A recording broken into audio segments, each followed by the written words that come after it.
Hello दोस्तों, अस्सलाम वालेकुम। Welcome to Urdu media. मज़ीद अच्छी और मालूमाती वीडियोस देखने के लिए हमारा चैनल ज़रूर सब्सक्राइब करें। शुक्रिया। क्या आपकी कोहनियों और घुटनों का रंग ख़राब हो रहा है? जब आपके जिल्द का रंग ख़राब हो रहा होता है तो साबुन इसको साफ़ करने में मददगार साबित नहीं होता।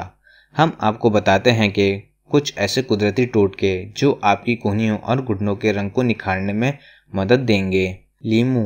लीमू में कुदरती ब्लीचिंग खसूसियात मौजूद होती हैं। लीमू का रस ख़राब रंग वाली जगहों पर लगाएं, खूब मसाज कीजिए और 10 मिनट के लिए छोड़ दीजिए, फिर गर्म पानी से धो लीजिए। इस अमल को कुछ हफ्तों तक जारी रखें और फ़र्क देखिए।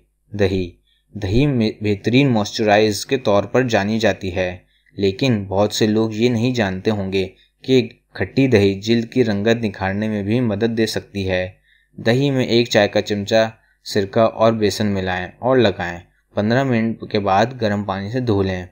खाने का सोडा और दूध मिलाकर 1 कप मुरक्कब बनाएं और अपनी कोहनियों और घुटनों पर लगाएं और 5 मिनट बाद धो लीजिए।